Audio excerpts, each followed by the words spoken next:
Assalamualaikum warahmatullahi wabarakatuh, sahabat semua. Dengan adanya video ini semoga kita semua semakin bertambah ilmu dan wawasan. Semoga bermanfaat.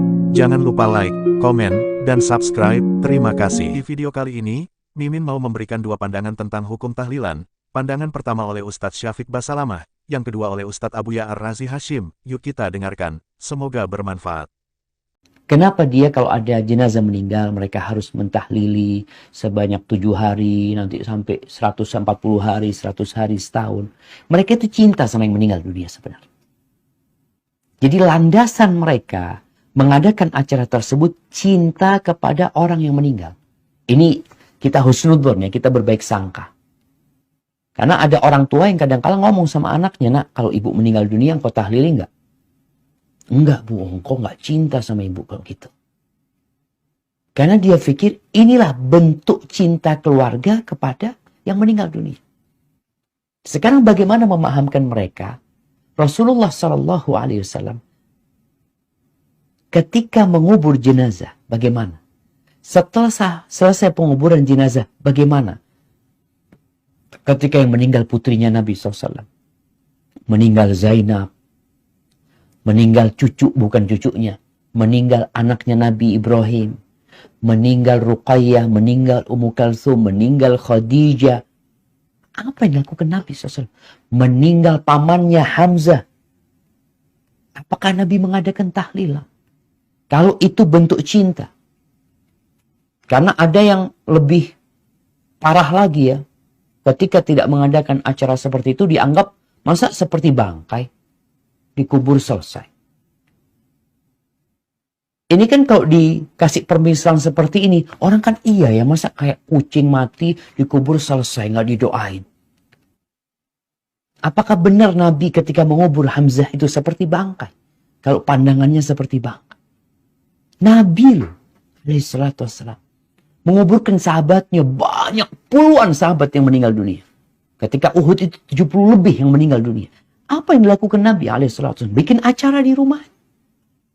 Tidak. Makanya kalau kita udah melihat perselisihan seperti ini, mungkin ada ulama yang membolehkan, ada ustadz yang mengatakan nggak apa-apa, ada kitabnya, macam-macam sudah nggak akan ketemu. Udahlah, kita kayaknya nggak akan ketemu kalau berdialog seperti ini. Gimana sekarang kita ngurus jenazah seperti Nabi alaihissalam mengurus jenazahnya Hamzah. Selesai sudah. Itu contoh. Kurang kuat, oke lah. Bagaimana Abu Bakar ngurus jenazahnya Nabi Muhammad SAW? Nabi yang meninggal nih. Yang ngurus Abu Bakar. Kurang kuat. Gimana Umar bin Khattab mengurus jenazahnya Abu Bakar Siddiq? Kurang kuat. Udah. Gimana Imam Syafi'i?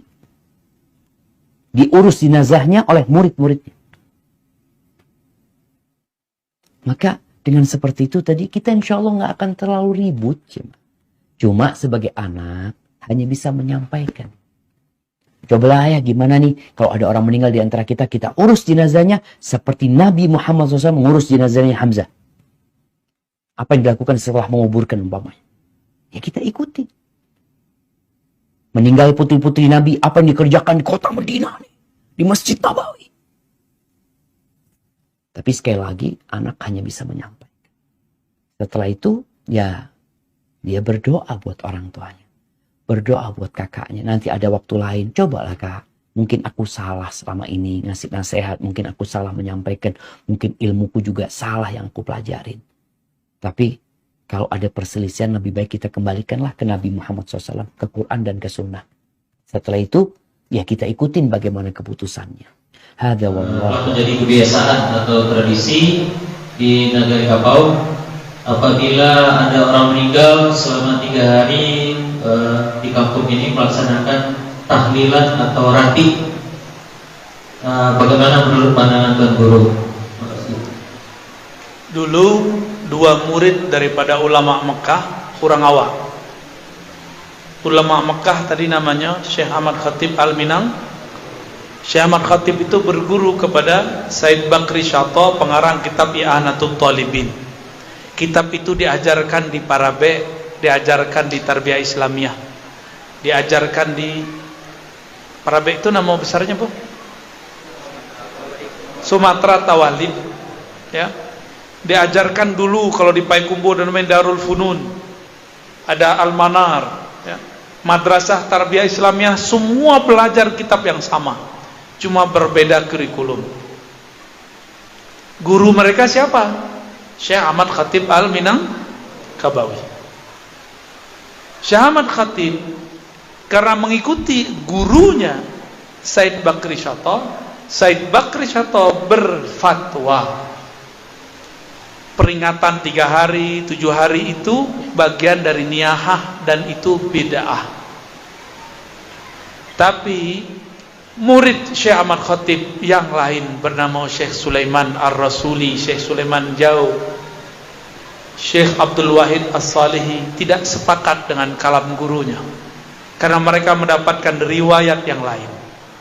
Kiranya ulama kulah biasa berbeda, gitu ndak biasa, ya. Benar ya?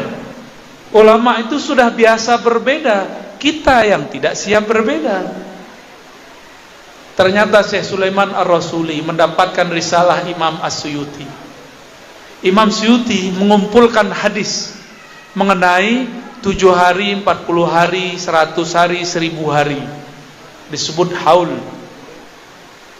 Apa kata beliau? Mengenai 7 dan 40 hari disebutkan di riwayat ulama salafus saleh, yaitu Imam Tawus, murid daripada 70 sahabat Nabi. Apa kata Tawus? Sesungguhnya orang jika meninggal, jika dia mukmin atau dia munafik, yuftanu fi sab'i ayyam. Kalau dia mukmin ditanya 7 hari, kalau dia munafik ditanya arba'ina yauman, 40 hari. Fakanu yastahibuna it'am at-ta'am fi tilkal ayyam. Mereka ulama salafus saleh, ulama sahabat dan tabi'in suka bersedekah makan rati, ya. Salawat ditutup dengan makan selama 7 hari tersebut atau 40 hari tersebut.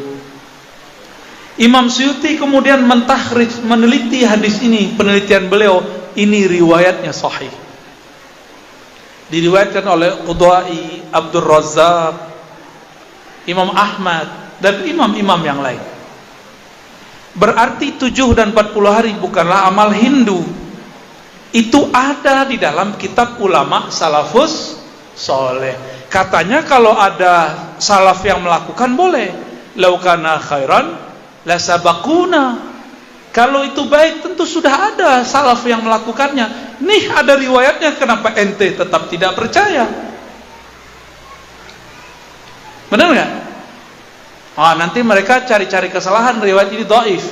Oke, anggap saja dhaif. Ente lebih alim atau Imam Suyuti lebih alim? Ya. Kalau penelitian Ar-Razi tidak diterima, Ar-Razi juga meneliti, betul riwayatnya sahih. Oke, tidak terima, tidak masalah. Tapi Imam Suyuti, Hafizus Sunnah, mengatakan riwayatnya sahih, bahwa itu amalan ulama salaf. Bah kira-kira siap jadi kuburion, ya. Dituduhlah kita ada orang tu kuburion, dituduhlah kita ada orang tu suka meratap, padahal orang sedang baca dalail, orang tahlil. Di mananya meratap? Kita mendoakan, bukan meratap, ya. Paham? Jadi boleh enggak? Boleh, ya. Tapi kalau enggak ada juga enggak usah diada-adakan, ya. Enggak masalah kalau enggak ada. Gimana, cukup? Kayaknya antum tambah sesat ketemuannya, ya. Ya, lanjut.